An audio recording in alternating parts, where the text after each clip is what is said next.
the Museum of Curiosity. Each week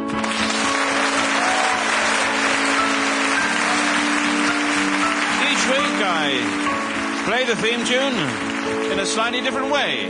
This week it's the turn of the implausible pitch change.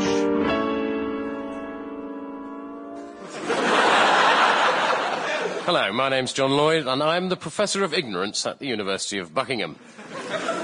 With me, as ever, is the museum's first and most prized acquisition, donated by an anonymous millionaire and lovingly restored. He is, of course, the museum's curator, Mr. Bill Bailey. Hello, yes, and I'm also responsible for the museum's musical needs. The grand entrance hall, the gallery of mystifying concepts,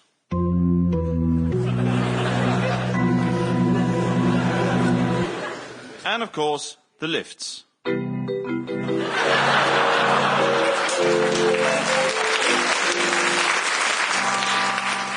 Now, the Museum of Curiosity's mission statement is nothing if not ambitious. In fact, it barely leaves enough room on the museum's headed notepaper to write anything underneath. And the building is huge. The official guide map, when folded out, is so large that you need another, smaller map to find your way around it.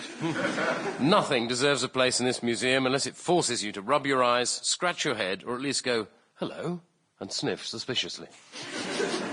Unfortunately, so far, the place is practically empty.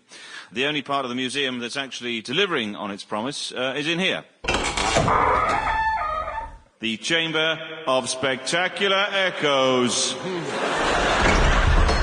Yes, that's why each week we invite 3 members of the museum's august steering committee to drop in and suggest new exhibits to liven the place up a bit. This week we're delighted to welcome geologist and paleontologist Dr. Richard Fortey, mountaineer and movie star Brian Blessed, and failed goat herd Sean Locke.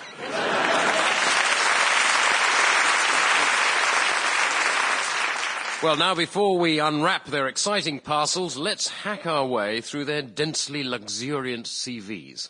Sean Locke started his working life on building sites, where he was for 7 years a precast structural erector.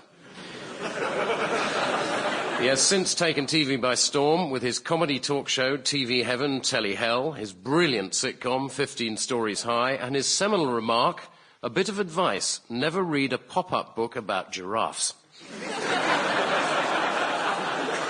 Sean, what exactly is a precast structural erector? I just said it because it sounded like I had some kind of skill. Basically, I was a labourer. If you said, oh, no, I'm a precast structural erector, you could stay on the dole longer. Until they found a suitable position. Was there a lot That's why I was a goat herd for a while. Where was your goat herding taking place? Were you a lonely goat herd, perhaps? I was in France. It was a region of France, right in the centre of France, a place called Creuse. And there was this French hippie who ran a farm there, and I stayed there for about 3 months. And he didn't pay you anything, but he used to grow lots and lots of cannabis. And he had a barrel of wine, and you just take the goats, you'd milk the goats in the morning and take them out to the forest all day. Off your tits. The most amusing thing about it was, especially relaxing and peaceful, it was actually really stressful. It's more stressful than being a city trader. Because what happened is I'd fall asleep, wake up, there'd be no goats. So I'd be tearing around this forest, trying to finally get 1 goat, 2 goats, 3 goats. I'd be absolutely stressed, the eyeballs, by the time I got back with 26 goats. It was, in the end, my heart couldn't take it. I thought I'd go for a quieter life.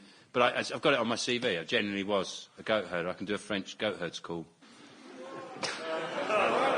But, no, I won't if you don't want me to. Do you want him to do it, ladies and gentlemen? I thought so. Well, I haven't done it for a long time. I just want to warn you, a lot of goats might come in. And they'll be French. OK. Biquette.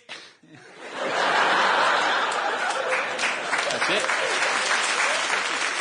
Is that it? Yeah. Biquette. That's French for goat, biquette. And what That's what they taught me. What was that? What was that bit at the beginning? French for fly, my beauties, fly! Deeper into the forest. But it's great. I went a bit mad. I used to walk around the forest telling jokes to myself. What drew you from goats to comedy? Was that you went slightly mad? Was that what happened? I don't know. Obviously, I wanted some more than my fair share of attention. Brian, a lot of actors are funny in private. Do you ever fancy being a stand-up comic? Oh, no. Sample complete. Ready to continue?